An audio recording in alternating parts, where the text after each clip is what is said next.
नमस्कार दोस्तों, मेरा नाम है विवेक। हम अपने डेली करंट अफेयर की सीरीज में जो बच्चों आज बात करने वाले हैं 25 जुलाई 2024 की बात करने वाले हैं। 25 जुलाई 2024 से जितने भी करंट अफेयर के क्वेश्चन आएंगे, मैं वादा करता हूँ आपको इसी वीडियो से आएंगे। इस वीडियो से बाहर एक भी क्वेश्चन नहीं जाएगा।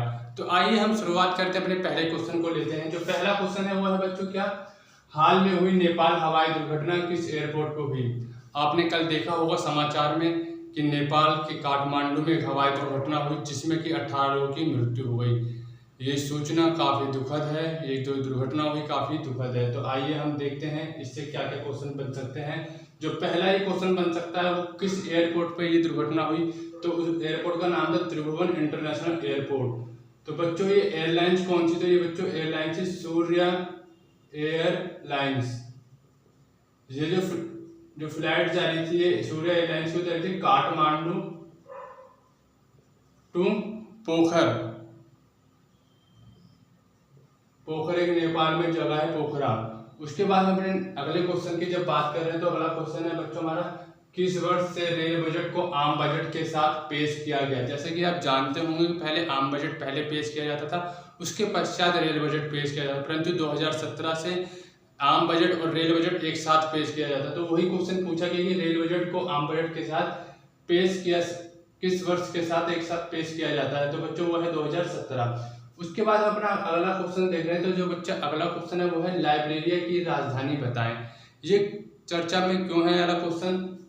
तो पहले तो हम राजधानी देख लेते हैं कि लाइब्रेरिया की राजधानी क्या है। तो जो लाइब्रेरिया की राजधानी है वर्तमान में वो है मोनरोविया। जो मोनरोविया है ये काफी संकट की स्थिति में है। जो ये मोनरोविया है वो समुद्र का स्तर जल स्तर बढ़ रहा है। मोनरोविया का जो पृथ्वी है उससे ऊपर समुद्र का लेवल हो गया है, तो कहीं ना कहीं इसके डूबने का खतरा बना हुआ है, इसके अस्तित्व पे खतरा बना हुआ है। इसलिए इसके राजधानी पर चिंतन कर रहे हैं कि इसकी राजधानी लाइब्रेरिया की कुछ और निर्धारित की जाए, परंतु अभी निर्धारित नहीं की गई है। अभी वर्तमान में इसकी मोनरोविया ही है। इसके बाद हम अगला क्वेश्चन देख ले रहे हैं, हाल में समाचार में देखा गया मोंगला बंदरगाह किस देश में है? तो बच्चों ये बांग्लादेश में है। ये बांग्लादेश का दूसरा सबसे बड़ा बंदरगाह है।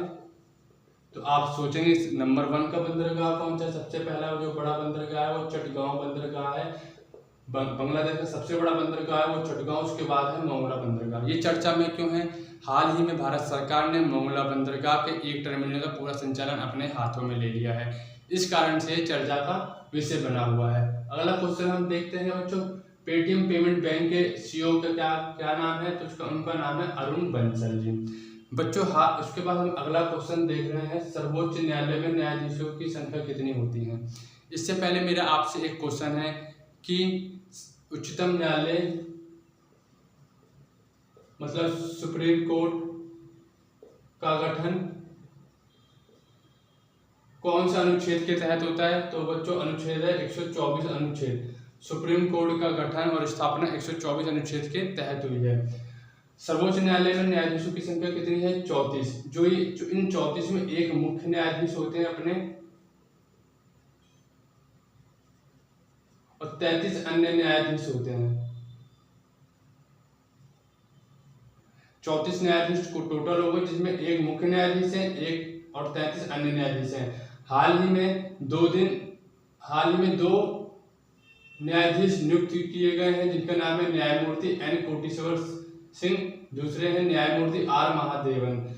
बच्चों जो एन कोटेश्वर सिंह हैं ये मणिपुर से आने वाले सुप्रीम कोर्ट में पहले जज हैं जो कि मणिपुर से आ रहे हैं सुप्रीम कोर्ट में, इसलिए ये काफी महत्वपूर्ण क्वेश्चन हो जाता है।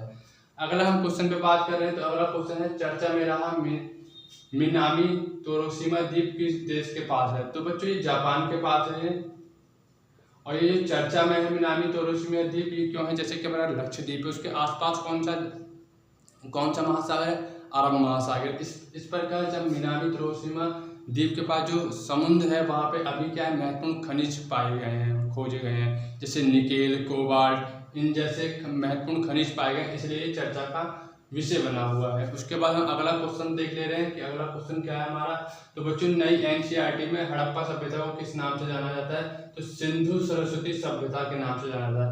जो बच्चों की न्यू एजुकेशन पॉलिसी 2020 के तहत अभी नई एनसीईआरटी आई है, उसमें लिखा गया है हड़प्पा सभ्यता को सिंधु सरस्वती सभ्यता। ना तो पहले हम हड़प्पा सभ्यता को सिंधु घाटी सभ्यता या अन्य कई नामों से भी जानते थे, परंतु अब इसका नाम नई एनसीईआरटी में सिंधु सरस्वती सभ्यता हो गया है। अभी हाल में ही आपने देखा होगा न्यूज में कि भील जनजाति अलग प्रदेश की मांग करे कि हमें अलग राज्य चाहिए। ये तो एक क्वेश्चन है वहां से उठा लिया गया कि भील जनजाति की सर्वाधिक संख्या किस राज्य में है। तो बच्चों मैं आपको बता देता हूँ सबसे ज्यादा जनसंख्या इसकी कहाँ है। इसकी सबसे ज्यादा जनसंख्या मध्य प्रदेश में, फिर उसके बाद इसकी जनसंख्या गुजरात में, फिर राजस्थान में और फिर इसकी महाराष्ट्र में है। पूरी जनसंख्या का 60% बच्चों जो है वो एमपी में इसका निवास करता है। भील जनजाति की बहुत बड़ी जनसंख्या है। ये अलग राज्य की मांग कर रही है अपनी जनजाति को सुरक्षित रखने के लिए। हम इस पर अलग से वीडियो लेके आएंगे। और उसके बाद हम अगला क्वेश्चन देख ले रहे हैं राष्ट्रीय स्वयंसेवक संघ, जिसे हम कहते हैं आरएसएस की स्थापना किस वर्ष तथा किसने की। ये चर्चा में क्यों है, क्योंकि जो पहले आरएसएस के जितने आयोजन होते थे उसमें सरकारी अधिकारी या नहीं जाते थे, परंतु जो उनके ऊपर एक्ट लगे हुए थे वो सारे सरकार ने एक्ट खत्म कर दिए गए हैं। अब आरएसएस द्वारा जितने भी आयोजन होंगे उसमें सरकारी अधिकारी जा सकते हैं। तो इसकी स्थापना कब हुई थी, 1925 में नागपुर में हुई थी इनकी स्थापना। और किसने की थी, केडीबी हेडगेवार ने की थी। बच्चों अभी एक ऐप चलाया गया है यूविन ऐप।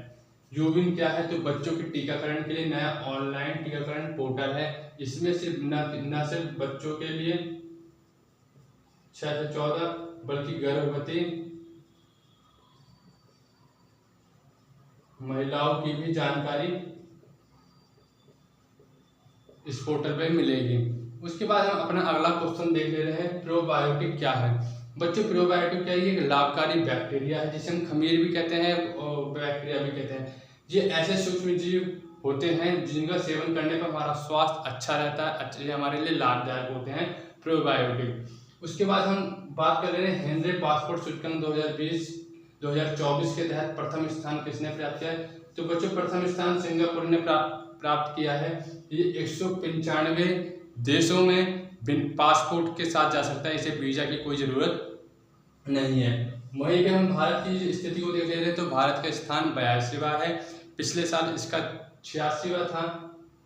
इसने अपने स्थान में बढ़ोतरी करी है, अच्छा स्थान किया। इसी के जब पड़ोसी देश पाकिस्तान की जब हम बात कर लेते हैं तो पाकिस्तान का स्थान 100वां स्थान है। बच्चों एक सबसे करंट अफेयर में सबसे महत्वपूर्ण क्वेश्चन है कि विश्व का सबसे ज्यादा बिकने वाला हेलीकॉप्टर कौन सा है। तो बच्चों वो H125। हाल में ही भारत सरकार ने एक समझौता किया है कि अब H125 भारत में ही बनेगा। दुनिया का सबसे बिकने वाला हेलीकॉप्टर है H125। इसे बहुत महत्वपूर्ण पढ़ने से डबल टिक कर लेना। और अभी चर्चा में बहुत रहा है बहुत सारा मंदिर। तो बहुत सारा मंदिर किस राज्य में है, तो ये एमपी राज्य में है। तो बच्चों आज के ये हमारे क्वेश्चन थे। मैं वादा करता हूँ आपको कि 25 जुलाई से जितने भी क्वेश्चन आएंगे इससे बाहर नहीं जाएंगे। आप करंट अफेयर के लिए वीडियो को जरूर देखें और जितना हो उतना लिखने की कोशिश करें, क्योंकि आप जब तक प्रयास नहीं करेंगे लिखने का, क्योंकि जब आप मेंस में जाएंगे तो वहाँ पे लिखने की ज़रूरत होगी आपको, और जब आप लिख नहीं पाएंगे तो मैंने समझता कि आपका मेंस क्लियर होगा। आप प्रैक्टिस करते रहें, रोज प्रीवियस ईयर क्वेश्चन देखते रहें, मेंस के प्रीवियस ईयर क्वेश्चन लिखने की कोशिश करें। कितने कोचिंग संस्थान फ्री में डेली मेंस आंसर राइटिंग दे रहे हैं, उनका लाभ उठाएं। आपकी कॉपी चेक करके वो बताएंगे कहाँ आपकी कमी है, आप उसका आनंद उठाएं और जितना हो सके उतना पढ़ें, क्योंकि आपके पास सिर्फ एक ही रास्ता है, मेहनत नहीं करेंगे कुछ नहीं हो पाएगा। मेहनत ही करना एक आपके पास एक तरीका है, आपके पास सब कुछ है। कुछ 1-2 साल कीजिए, अगर नहीं होता है तो आपके पास प्लान बी आप अपना लेके ही चल रहे हैं, मुझे पूरा विश्वास है। पर 1 साल जब कर रहे हैं तो पूरा अपने आप को झोंक दीजिए, पूरी ताकत लगा दीजिए कि इसके अलावा कुछ मत सोचिए। आपके लिए सब कुछ यही होना चाहिए। 24 घंटे में आपके दिमाग में यही चलना चाहिए कैसे क्रैक करना है। आपके लिए ना सिर्फ मैं यूपीएससी के लिए बता रहा हूँ, और कोई भी बच्चा मेरे वीडियो ये देख रहा है, चाहे वो एसएससी सीजीएल के थ्रू है, चाहे कोई पीसीएस एग्जाम के थ्रू, जब आप किसी की तैयारी कर रहे हैं तो आप उसी के बारे में सोचो और एक ही चीज़ को साधें। ये नहीं कि मैं पीसीएस का भी दे रहा हूँ, यूपीएससी का भी दे रहा हूँ, सीजीएल का भी दे रहा हूँ, एक साधे सब सधे, मतलब एक को साधोगे सब सध जाएंगे।